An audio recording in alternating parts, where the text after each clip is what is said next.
What's happening, everybody? Carolina Hoops just keeps giving us something to talk about. A top 20 commitment, a high-profile visit from one of the most intriguing guards in this class, and on the court, a team that's starting to look a whole lot different from the outside than it does from inside the bubble. Tonight, we've got Sherrell McMillan, and we've got IC alumnus Tate Frazier coming back home for a night to pinch hit for Sean Moran, and we got a program that's starting to hum again. This is the Coast to Coast from Inside Carolina. I'm Joey Powell.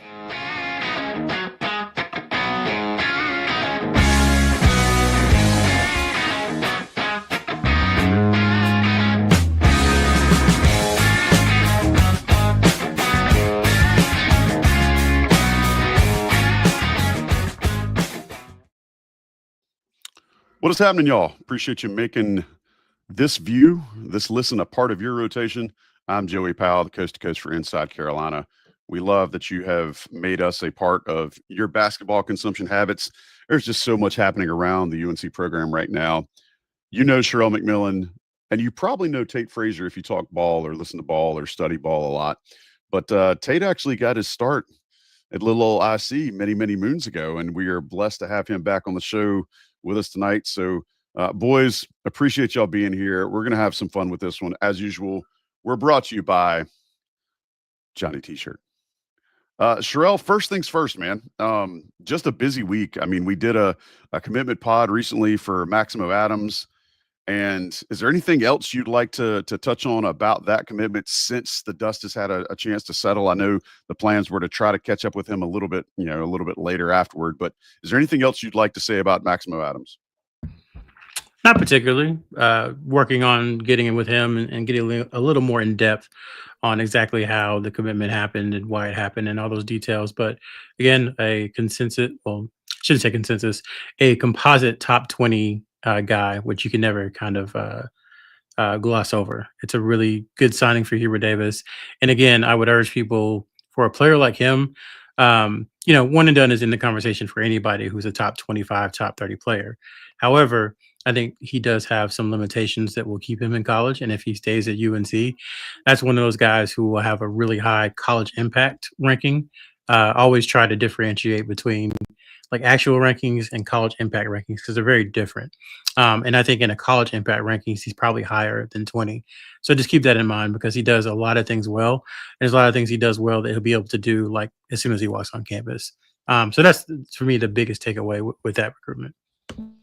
Yeah, I think it's important that folks realize, again, North Carolina didn't get, everybody they've offered in this class, but the guy they did get is nothing to sleep on. And if you go and look at some of the national reaction after Adams gave his commitment on Friday, you should absolutely be thrilled about what that might mean for this program moving into next year.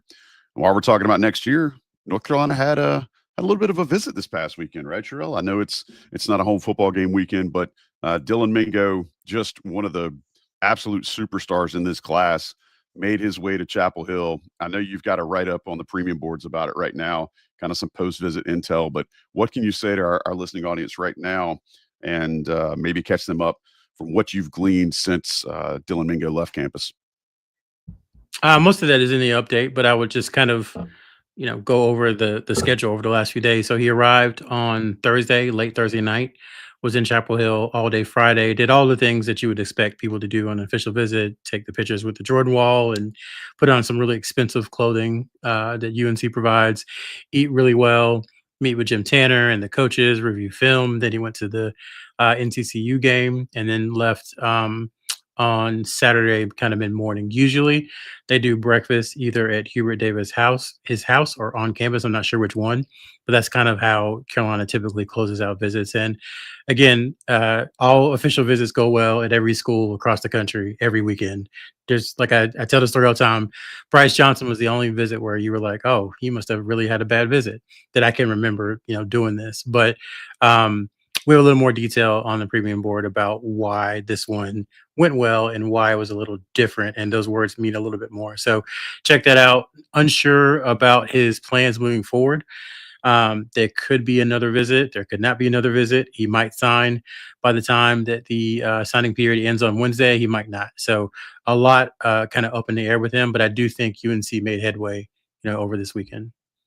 And just a refresher, Dylan Mingo, from Long Island Lutheran, just outside of NYC. Lead guard, 6'5", 185, is a consensus top 5 player in this class right now. Just 5-star. Everything about him you're going to like. If you haven't seen any of his film, go watch it right now.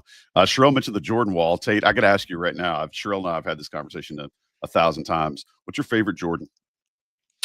I mean, it's a pretty easy answer for me. I like the gray 11s, Concord gray 11s. I think that's usually the best one. Theo Pinson was my favorite when he wore the Concord gray 11s. I feel like Theo did a great job just making sure people knew kind of the brand identity of those shoes. But it is funny, like out here in Los Angeles, right? I have people, they're like, you really know like the differences between the Jordans, like the numbers and like which one is which. And I'm like, yeah, you kind of grow up, understanding that if you're in North Carolina. But not always a guarantee for most people. But for us, we all see it. We all love it.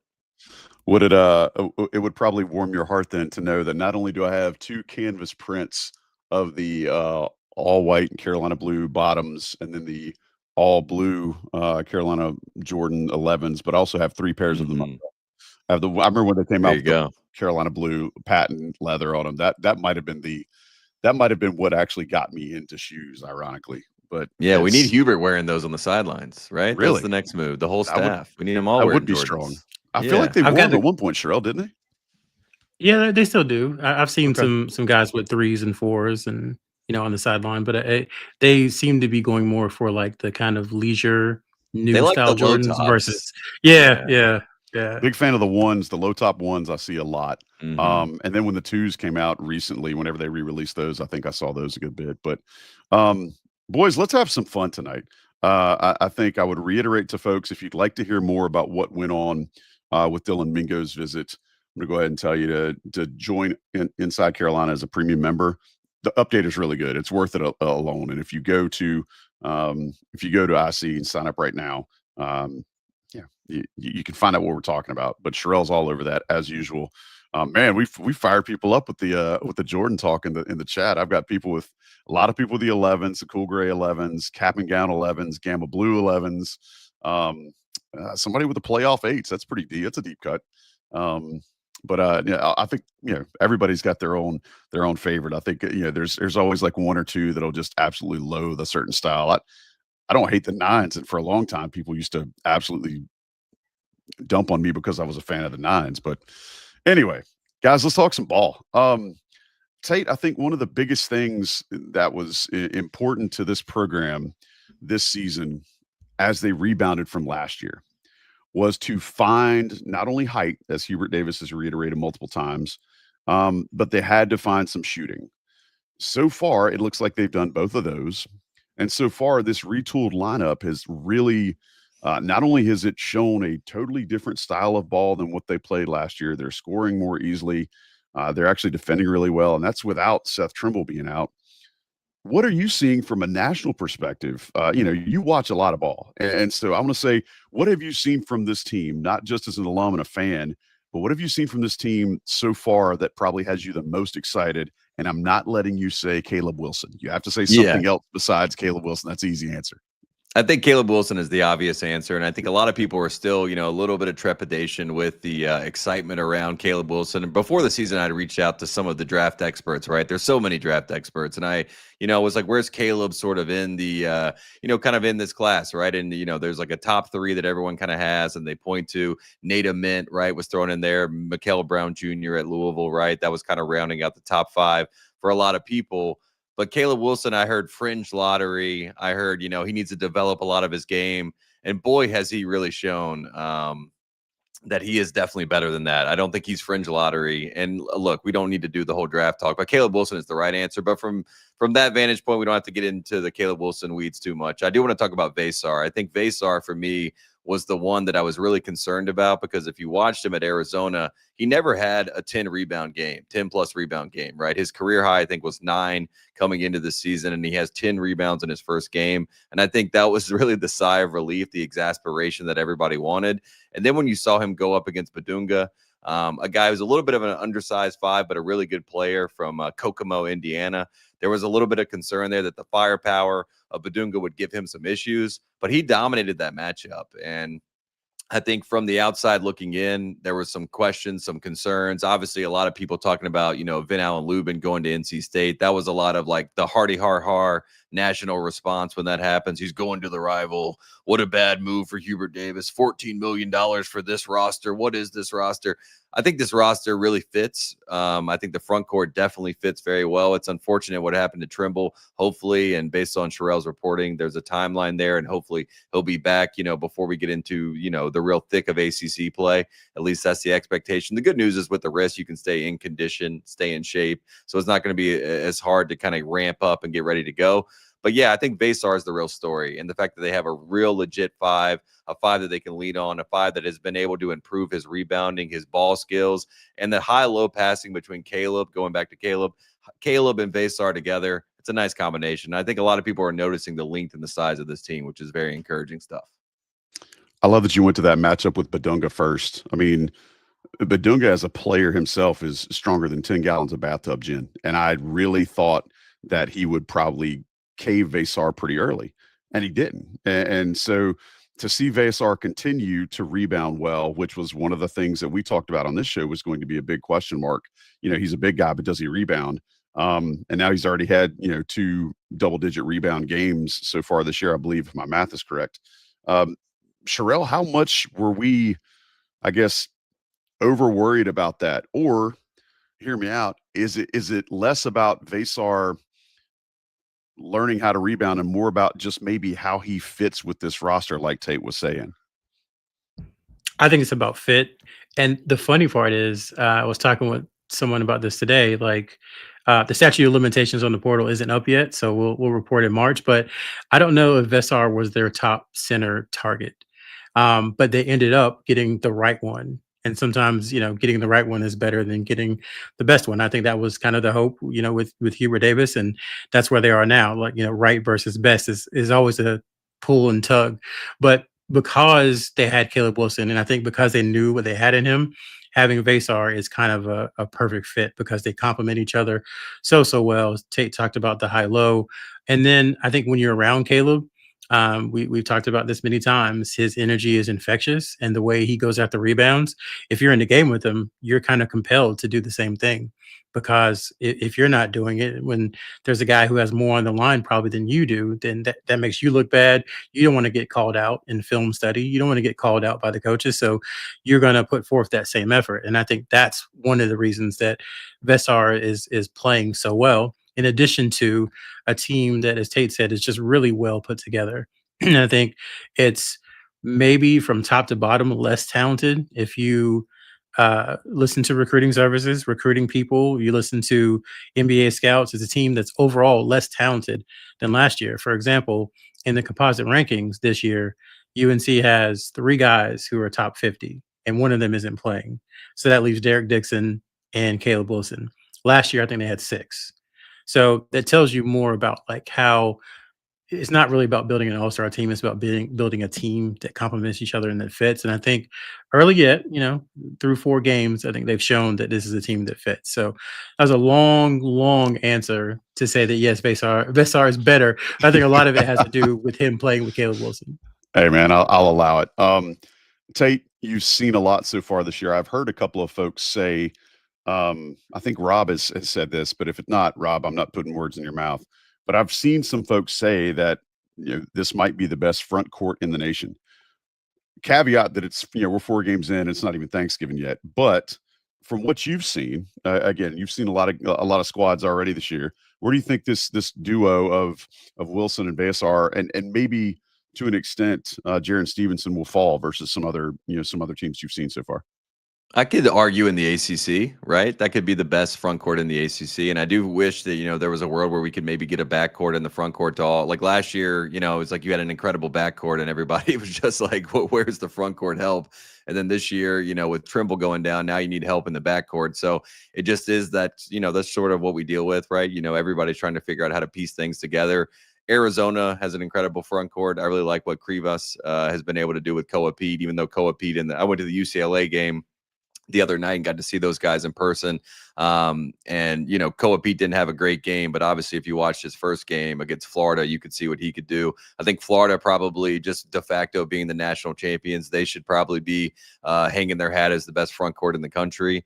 I think Thomas Houck is the best player on that team, and I think that they're actually playing him out of position right now. They're playing him at the 3. He's definitely more of a 4, but they have kind of a glut of guys in their front court, and they're having the same issue that maybe Carolina has a little bit, where their backcourt isn't quite meshing with the front court at this point in time. But I do think that they have definitely a top, 10, top 15 front court in the country, a front court that you feel really, kind of emboldened by when you go up against any of these top teams in the country. Purdue is definitely in the mix. I think Oscar Clough has been a nice addition for that team, a veteran guy who was at Wazoo, goes down a level in competition, dominates, then gets picked back up, not to, knock South Dakota State, but he gets, picked back up by Purdue, and he's looked great so far. They have Jacobson, who's 7'3". They got another one with them. So they're definitely in the mix. So there's some teams that would be some mismatches, obviously, for North Carolina. But in general, they kind of check all the boxes. And I really think Jarin Stevenson, for me, he's been a nice kind of X factor, kind of done the dirty work. He's been able to look confident in the shot and not kind of hesitate when he gets those open opportunities. And I feel like at some point, what we saw him do to RJ Davis last year on the perimeter without Seth Trimble, we're going to need Jarin Stevenson maybe to move out and guard some guys on the perimeter, because if you look at the slate of perimeter players that they have coming up, that might be a nice piece for them and entrust him to do that. And I think that could be a nice wrinkle for this team moving forward. But to answer your question, they do have a very elite front court, and I do think they'll get better as the season kind of wanes on. And Duke, I should mention Duke as well. Duke is in the mix, as they always are, because of just the talent that they have on that team. Just going down that roster. I mean, whether it's, obviously Boozer as one of those guys. Hamenia has looked a little bit better, kind of finding his footing a little bit. The K is silent for people that see his name and want to pronounce it Kamenia. It's Hamenia, which is, definitely Duke. They like to do their weird names. But as far as they're not going to go without K anyway. They've got to have a K in everything. They got to have a K in there. That's right. K is always going to be around hovering somewhere. But yeah, I mean, North Carolina, they definitely figured out the front court. And I do think that Caleb and Jarin Stevenson, I thought there might be some overlap there where maybe they could step on each other's toes, but they play so differently. I feel like they complement each other, and that's very encouraging early on for Carolina. The fact that you already went to Jarin Stevenson talk makes me think you've probably got some experience running a podcast. I don't know, just a suspicion on my end. Sherrell, let's talk about Jarin Stevenson, because I think one of the things we looked at, and Tate set it up really well, talking about how he played at Alabama. One of the things we talked about when UNC accepted him as a transfer, or recruited him as a transfer, whatever you want to call, whenever he joined the team, the question was, can Hubert Davis, quote unquote, unlock him and get him to play a more aggressive style? I feel like he has, right? Like, I've seen him be much more aggressive going to the glass. I've seen him still defending fairly well. I mean, he had granted it was against Central, but he had a block and then sprinted back to the other end and got hit for a layup in transition on Friday against Central. And that's a type of thing. I don't recall him doing a lot of stuff other than shooting threes and playing, defense at Alabama. I feel like he's starting to buy in, and it's showing up in different places in the stat sheet where North Carolina needs it. Am I too excited this early on, or do you feel like maybe Hubert's found something here? Because Hubert loves the kid. No, I think you're spot on. It makes you wonder about, when you're leaving high school, kind of what your thought is with the school you select, because it seems pretty clear that maybe the plan that Alabama had for Stevenson wasn't the exact same plan that Stevenson had for himself. And so people like me were questioning him as far as, I would say the less finer points of the game, the kind of getting into the paint, fighting a little bit, rebounding, offensive rebounding, hustle plays, all the things that you don't necessarily have to be skilled to do. We were all questioning whether he could do that, because frankly, didn't show a lot of it at Alabama. And so now, even though we're only 4 games in, I think the question is, well, did he not do that because he was told not to do that, or because that wasn't in the game plan for him at his previous school? Now that he's at UNC, I mean, just looking at a couple of numbers. Again, I know we keep saying small sample size, so I'm not gonna say it again, but understand that we know this has only been 4 games. But his offensive rebound percentage is up almost 7% from last year at Alabama. His block percentage is up. His fouls drawn is up considerably. And to me, those are 3 stats that really tell you a lot about how a player plays, because offensive rebounding, talk to people who know more about basketball than me, they'll say it's about desire and effort and all that gritty stuff. So that's one point in his favor that shows he's more gritty and he's playing harder and giving more effort.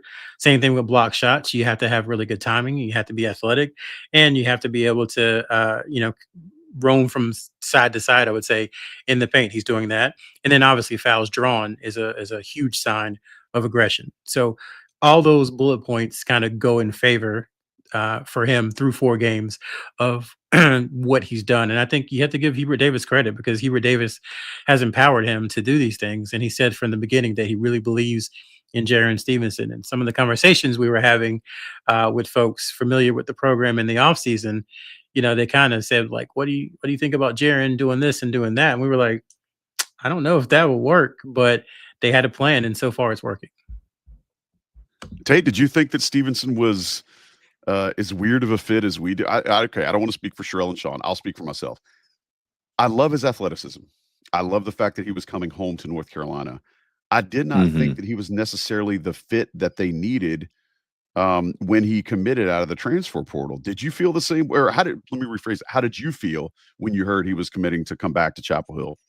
Well, I was here at the regional in Los Angeles, so I got to watch him play. I was there when North Carolina lost to Alabama. I saw him play probably his best game at Alabama. I do feel like he learned a lot from Grant Nelson, who was in front of him. And I think Grant Nelson, that hunger, that fight, that ability to draw fouls and things like that, he picked up on some of those little tidbits. And I do think, to me, that's the most encouraging sign outside of the effort part, is just his ability to get to the free throw line.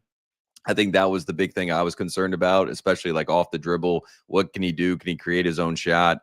And I think he's shown signs that he's been able to improve in that area. And just the shot itself looks good. And obviously he's been able to shoot the ball well at times and stretches, for Alabama, and obviously so far early this season. So I just think, for me, I thought it was a little bit of a redundancy. So I would probably be in the same camp there, where I thought that this might be not necessarily the player that would fit perfectly for this front court. But again, I think the staff liked the idea that he's a North Carolina kid. I think they like the idea that he would want to be playing for North Carolina. He obviously has a lot of, love for the university, a love for the program, and understanding of Carolina basketball. And Alabama, they just, they just go and replace these guys as quickly as they find them, right? I mean, that's just kind of who they are. And they, Nate Oates is, he's on to the next guy. He's on to the next game. He's on to the next play. It is what it is. So for Jarin, I feel like he's going to have more of a nurturing incubation period at North Carolina. And I feel like we might see the best version of Jarin at North Carolina. And to be fair, when he committed to North Carolina, I had some Alabama people reach out to me like, the little, how they can be. They're just like, good luck. You'll see what we saw and all this sort of stuff. But so far, again, small sample size, I think we've seen the good of Jarin Stevenson so far, which is a really good sign. You also get points. If I were Dan Patrick, I'd ring the bell. I'd give you points for using the word incubation, because I think that's the first time it's ever been said on the show. Sherrell?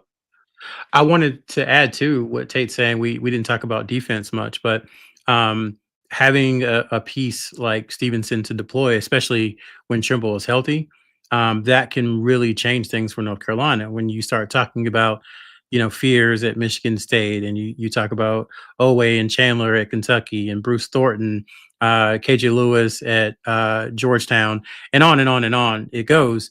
If if there's 2 dynamic guards, and you can say, all right, put Stevenson on him for a little bit, just to give him a change, a change of looks, to kind of mess with him a little bit, and then you can put Trimble back on him. With Trimble out, I was talking with someone today. I don't know that he's not the lead cover for some of these top perimeter guys that they're going to face. Like, I don't know if you want to put Luka Bogovac on someone like Bruce Thornton, because I don't think that would go well for UNC. Whereas Stevenson might not have the lateral quickness of someone like Trimble. He's so tall and long that he's going to deflect things. He's going to make it hard for those opposing guards. So we talked about the offensive side, but even defensively, he's even more important with Trimble out, because he's probably going to be the guy who gets the primary cover for those perimeter players.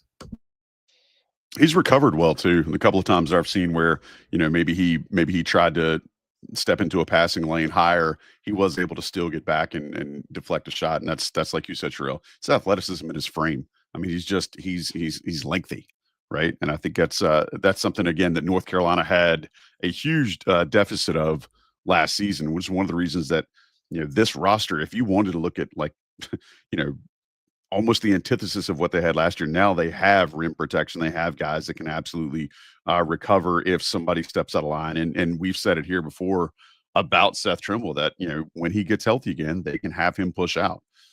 We haven't talked a lot about Kyan Evans, and I want to get there. Tate, first off, did you get to see him play much at CSU? And did you have the same impression that we did where he was basically kind of a yes man in that lineup or a facilitator in that lineup, because they definitely had some higher priority scorers in the backcourt with him?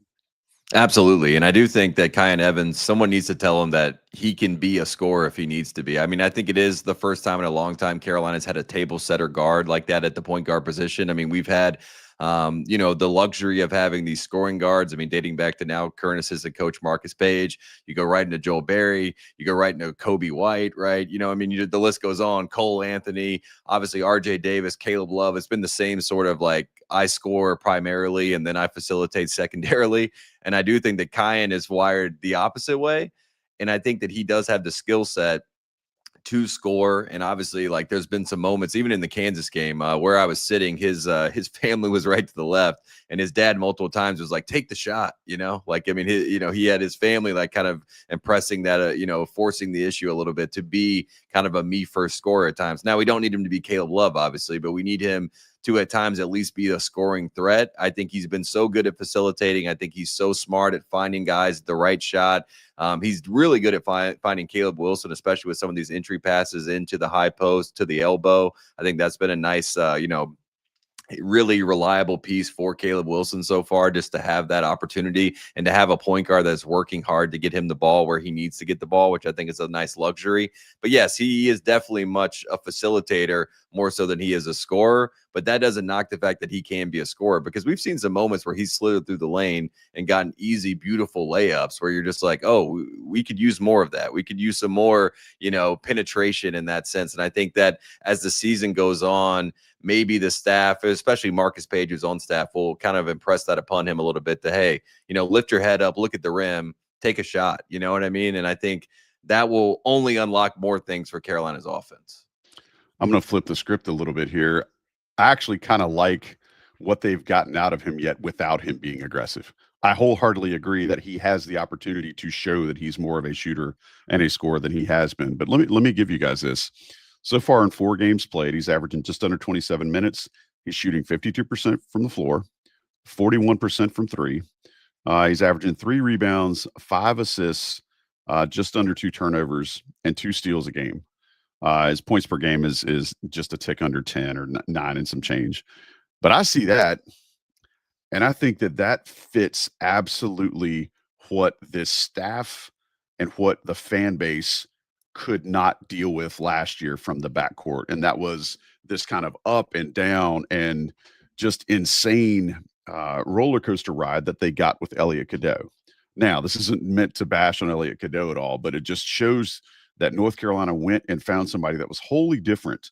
And so far, as a facilitator, like you mentioned, Tate, he's done well with, pocket passes. He's shown an ease to throw lobs, which, when was the last time North Carolina had a regular lob threat?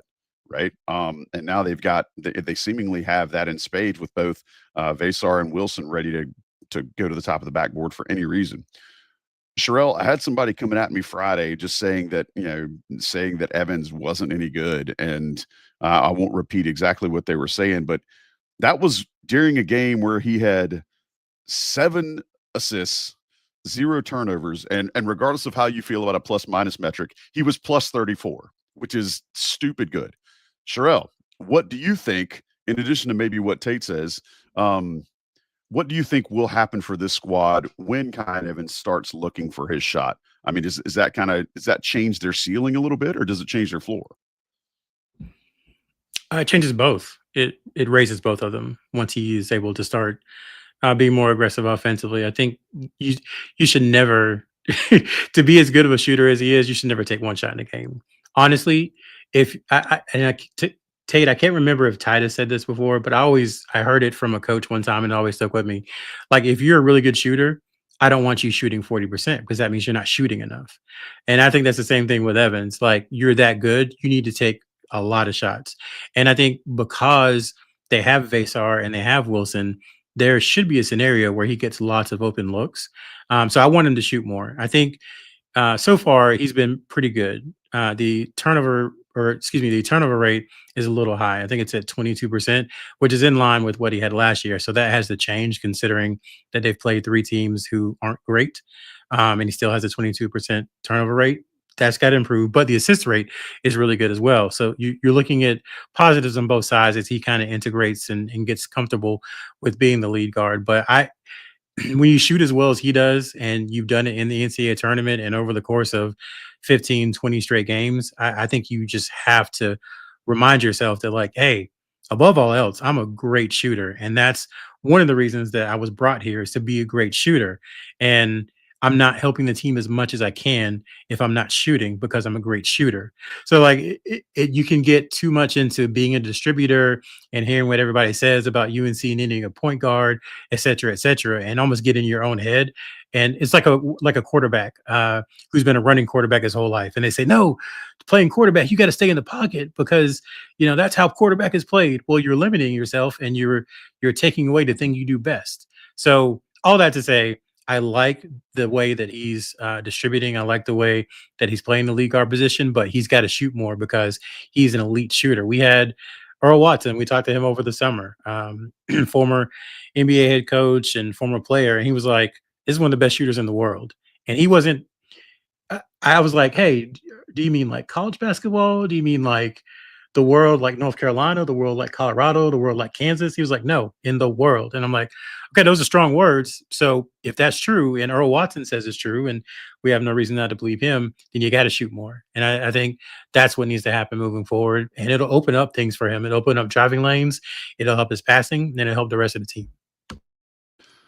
Tate, I want to ask you, because this team had 7 players make a 3-pointer on Friday night. I don't care if you're playing against air. That's a far cry from what North Carolina has had in the past, at least in the recent past, with the ability to shoot consistently. Do you think there is a chance that they could get into a shootout with somebody this year and actually win based on their ability to hit from downtown? I'm not used to seeing that from a UNC team, at least very recently. And I would ask you, do you think they could stand up against some of these other marquee teams that they could potentially face, not only just here in the short term of the regular season, but if they see somebody in March? Do you think they've got enough firepower to actually beat somebody in a distance shooting contest if the guys in the front court are in foul trouble or something? You do not want to get in a shootout with Alabama. That's what I know. That is a team that they do not want to be in a shootout with. So I will say that is a team that I would mark on the calendar as. Bro, you've already mentioned Grant Nelson. There's so many people that are mad right now that we've already brought Grant Nelson back up. But when you start talking about Alabama shooting, you've got so much PTSD right now amongst our listenership. I watch a lot of Nate Oates basketball. I worry about that team because they just come just in waves, and it's not that, it could be Phylon, it can be sort of the usual suspects, but then like a Millette could start getting hot and just, break your brain. But, just going back to the Evans part of it, I think he's the type of guy that could help you in those situations. And I really think Jonathan Powell has been a bright spot. And I think that the corner 3 for him, he's got the ultimate green light. Every single time he's in the corner, it's like, okay, that's going up. And you can see kind of the wheel spinning with guys like Caleb Wilson, Trimble before he went down, right, where they're like looking for him as they're driving into the lane and they're trying to kick it out to him for 3, right? So there's some trust there. There's some respect there that he's going to knock down the shots. It was good to see Dixon hit some 3s in this past game, right? That was an encouraging sign to see that he could maybe come off the bench and be a nice spark and hit some shots for this team. So I'm not going to say they're going to win a shootout per se, but I do think they have a much better shot than maybe the expectation would have been. My real concern,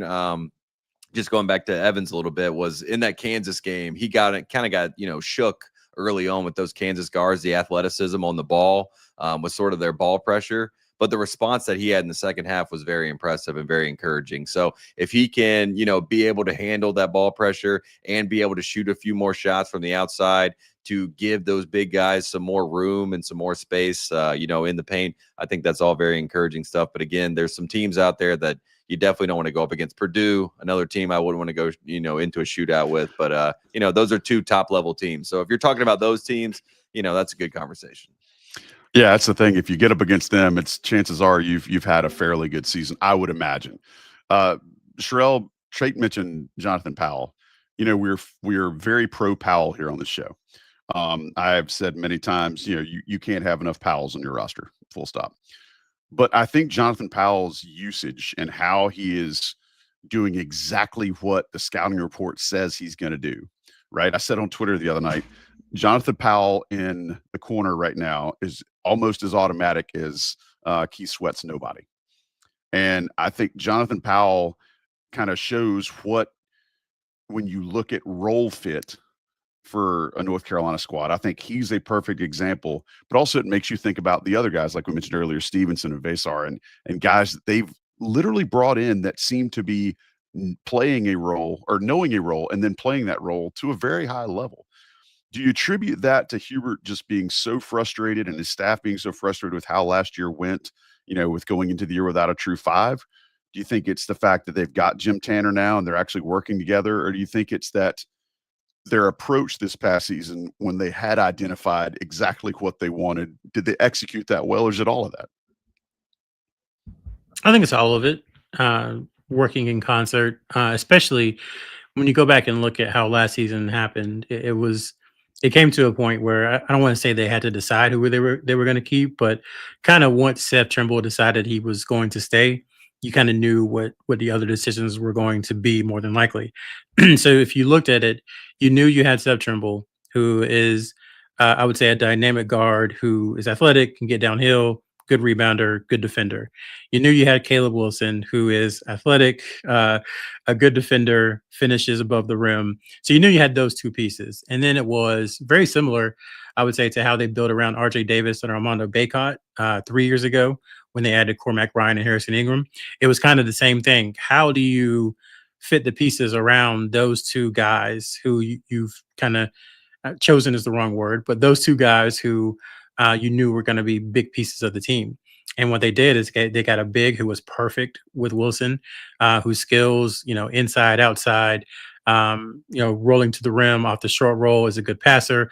His skills fit what Wilson did. And then they went and got shooters around, in Powell, in Bogovats, in Stevenson, and in Evans. So I think a lot of it is just how the team was designed.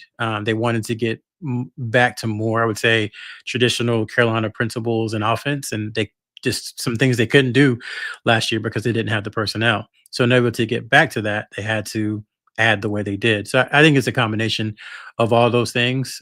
You talked about Powell. I like what he's doing, but I don't want to seem like the negative guy here, but I want to see more from him, because when we talked to him, after he committed, he was like, I'm going to show you guys that I'm more than just a spot up shooter.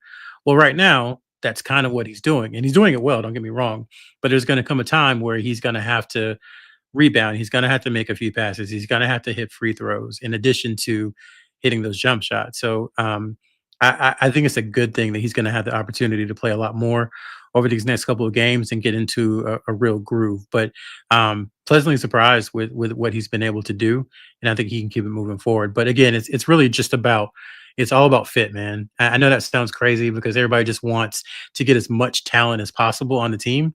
But I think we've seen in the past, there have been many Carolina teams that were probably more talented than some of the other ones, and they just didn't go as far because they didn't have the chemistry and they didn't have the fit. So fit to me is important. If you can get fit and a ton of talent, then you've got a 2008, 2009 situation. I don't think they're there yet, but they at least have the fit part down. That's crazy you mentioned that, Tate. I think there's a lot of programs that will get a high volume of 5-star players, and then we'll get good players out of the transfer portal too. And it's almost one of those things where they have too much talent and only one ball. And then those rarely are those the ones that win the national championship. I feel like the teams that go the deepest in March are the ones that have the best fit and the best complementary parts amongst each other. I think Florida's a great example. I think Houston's been a great example.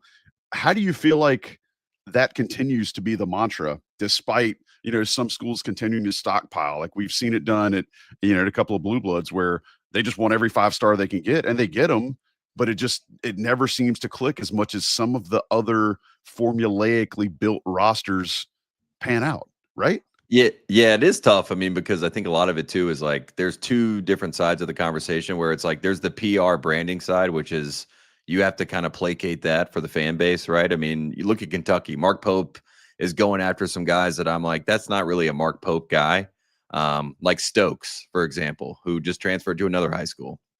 I think he's a good player. I think, he's obviously a very talented player, but doesn't really fit Mark Pope's system, but he fits like, Jasper Johnson's a great one. Another guy that is kind of like on this team right now that doesn't really fit Mark Pope, but he fits the PR branding Nike push of Kentucky. Duke has, obviously had their moments, right, where they have guys on their team that they're trying to placate to make sure that the PR and the branding makes sense. I mean, look at the year when they bring in Reddish and Zion and RJ.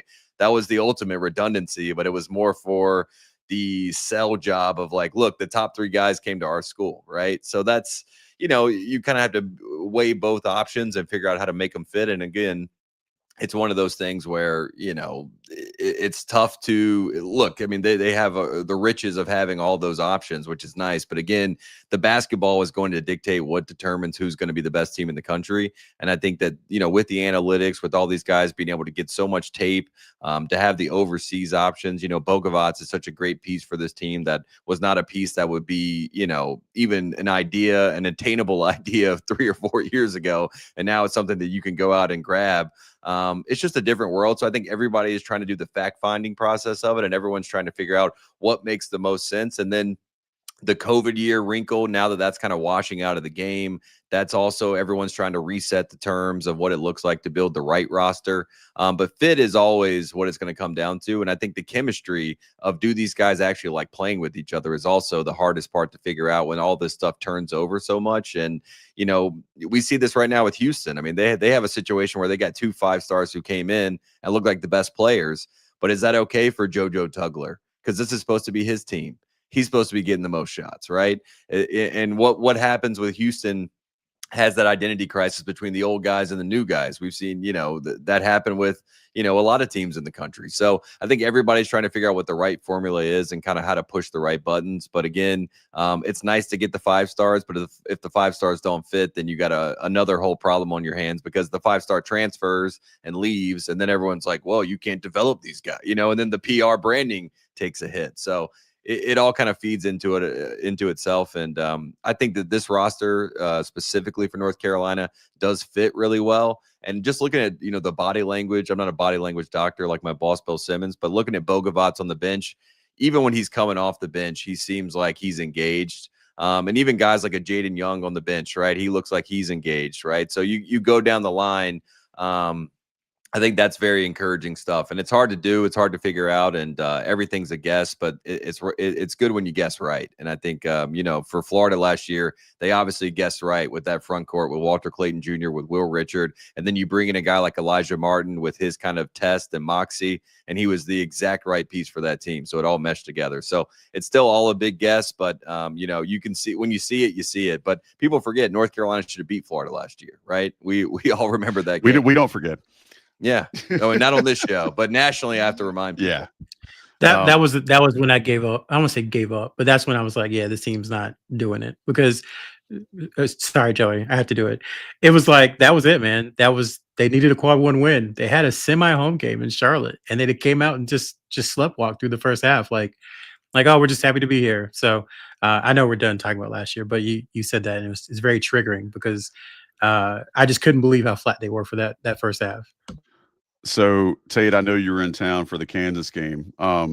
Anywhere special that you went on Franklin Street to go shopping?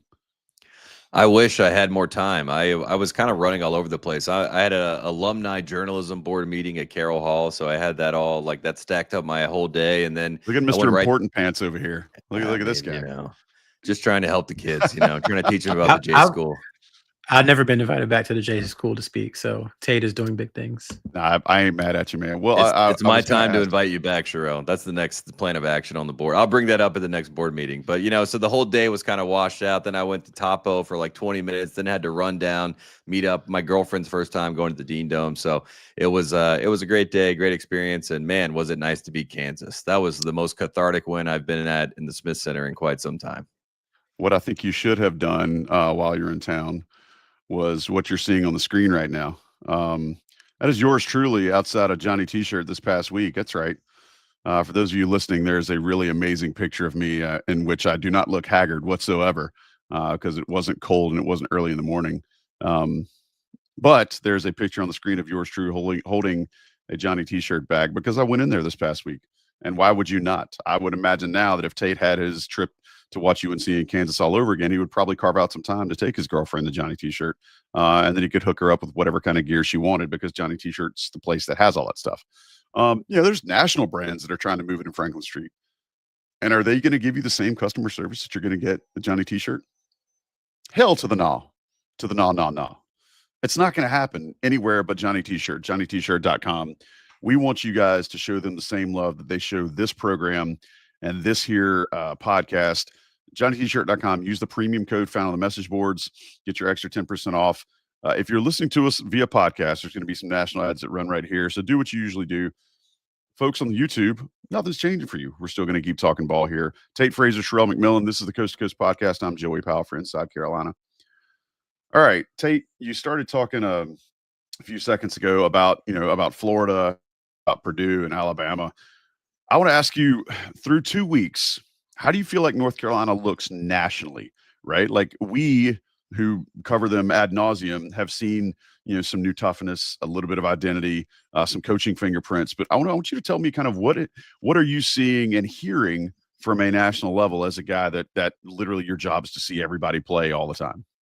Yeah, the darling, with all these analytic sites, it does feel like Duke and Houston are kind of vying for that top position, right? So those two teams. But for me, I mean, Houston, I've said it, a couple times on the show already, but I do feel like they have an identity crisis kind of happening right now. Granted, they have, in my opinion, if not the best coach, one of the best coaches in the country. You could probably argue between Painter and Sampson, and maybe Hurley you could throw in there because I'm scared of Hurley and he'll probably bite my head off if I don't throw him in the mix. So, I mean, those three would probably be the big three in my opinion, but they're all kind of vying for that spot right now. It's kind of the top team in the country.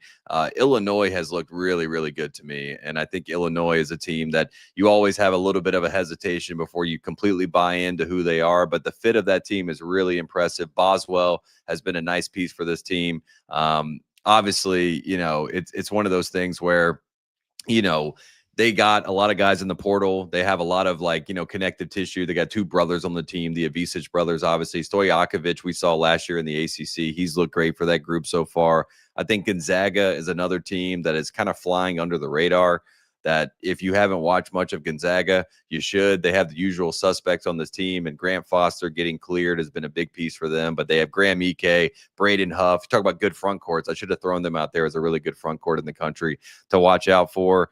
Florida, I'm not quite all the way bought in on that team. Kentucky, sort of the same deal. I think Louisville is a really good team. If they get hot from the outside, they can really make your night really tough. They're top 5 in Torvik right now.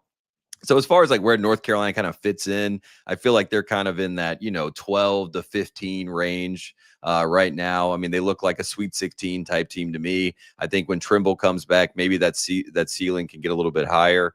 But yeah, nobody knows who the best team in the country is right now. And if you watch the BYU Connecticut game, you could see in moments why UConn is one of those teams that we're talking about as one of the best teams in the country, but they let BYU kind of storm back in that game and show some real signs. Auburn, to me, is not a very good team, but they gave Houston all types of trouble. And Bruce Pearl's in the crowd, calling out the referees and everything else. So, I mean, it's a new day in college basketball. I think everybody's trying to figure out who the best team is right now. And of course, we got a lot of games to help figure that out. Michigan State's another team that's looked really good and tough. They can muck up a game, make you play their style. Very physical team. And obviously Izzo doing his best to work the officials as he always does. And then there's always, a conversation about, a UCLA that could come out of nowhere. I think that, Mick is kind of breaking them down to build them back up, the traditional Mick Cronin model. And I'm out here in LA, so obviously hear a lot about this UCLA team. And then one other team that's borderline blue blood. If I don't call them a blue blood, their fans come at my neck. But Indiana is a really fun team to watch, and they are a whole new crew. So those are kind of the teams that are on my radar right now. St. Mary's, another team that looks really good so far this season. They're shooting like 47% as a team from three. That's another team that we do not want to see when you get to March. But yeah, a lot of good basketball teams out there right now early in the year. Dude, I tuned in to watch Indiana, and when I swear to you, I knew one player on the team. I had no idea.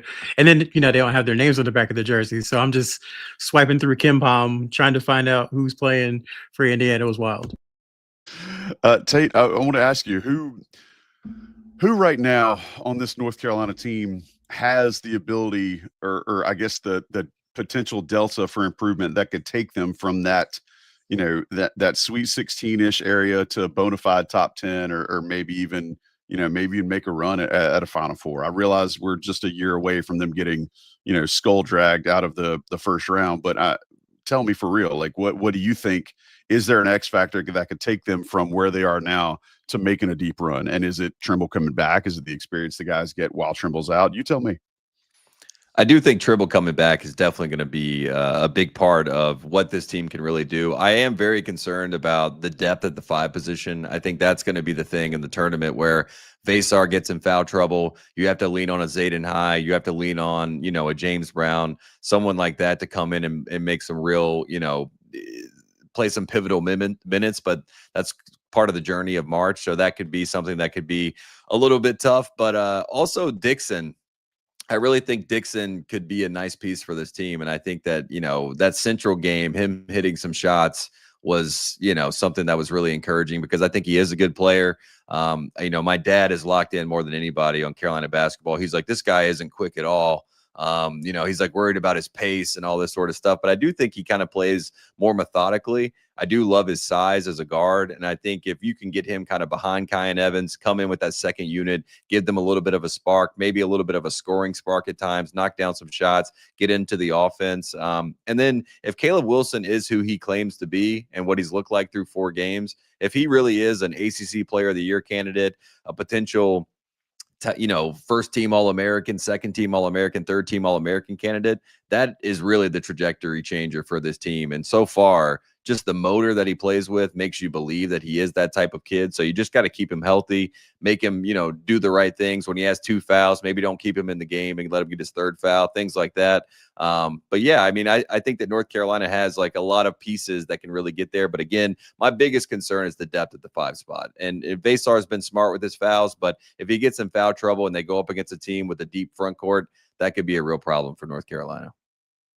Man, your mouth to God's ears. That's something that we've really kind of had some head scratching moments about it. I think Zayden High acquitted himself better against Central than he has, but again, Central doesn't have anyone bigger than like 6'9". So yeah, it's been crazy because North Carolina's had just kind of jittery versions of both backup 5 options so far this year in High and James Brown.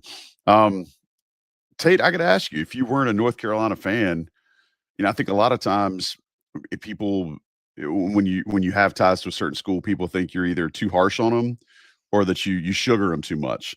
So if you weren't from North Carolina, what would your read on this team be? Would it still would you be less critical? Or would you be more critical?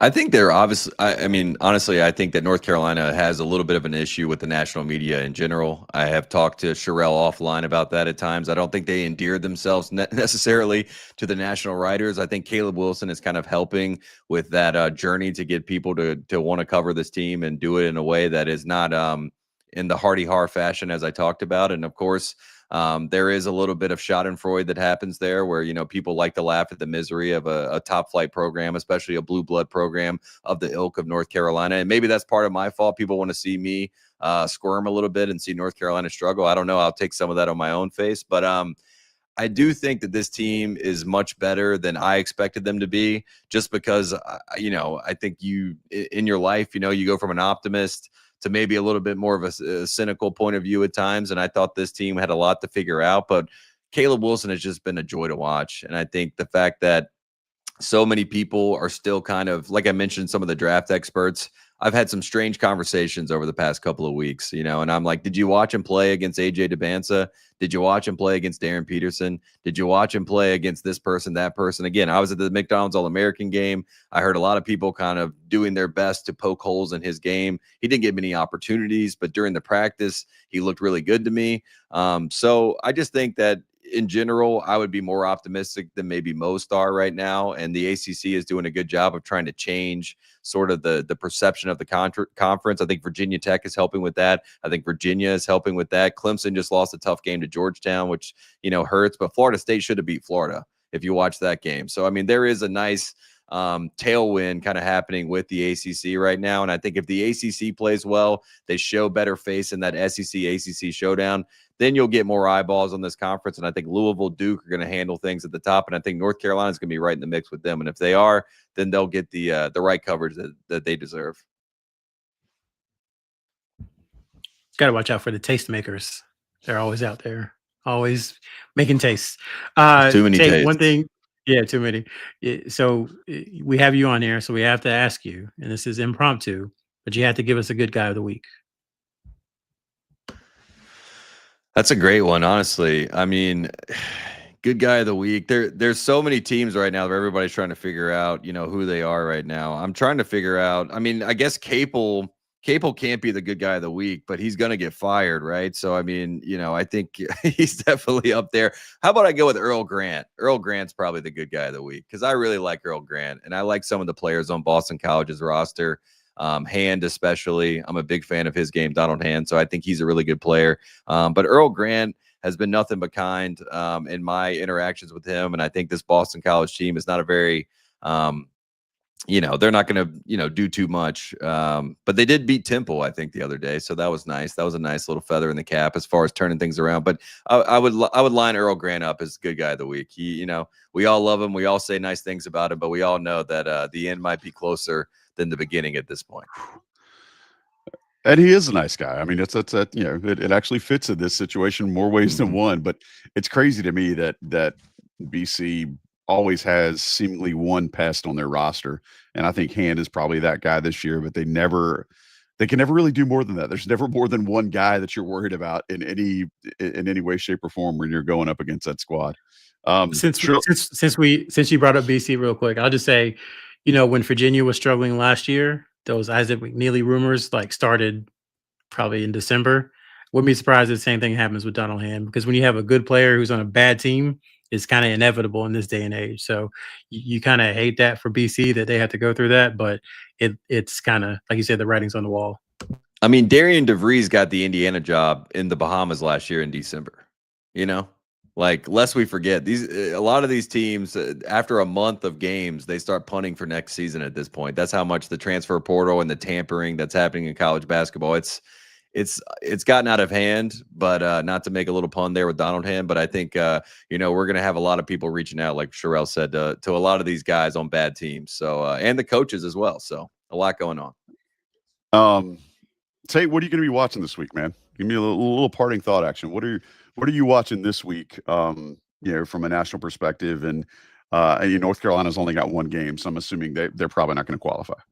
Yeah, I think Duke, Kansas is really the one that everybody's going to be watching, especially, I mean, Darren Peterson has become a mystery at this point. I love mysteries in college basketball, but the fact that Darren Peterson, it went from, he'll be back very soon, don't worry about it, don't freak out, to, Bill Self getting on the mic and saying, the immediate future, he's out. Nobody really knows. And that smells, dude. Something about that smells. Does it smell to you too? It does. And I have some people at Adidas that, I reached out to them and I was like, so, Peterson, what's the word there? They're like, oh, he's good. He'll be back. And then literally within hours, Self had that press conference. Now, I don't know if he's playing coy. I don't know if he's playing possum or what's going on there.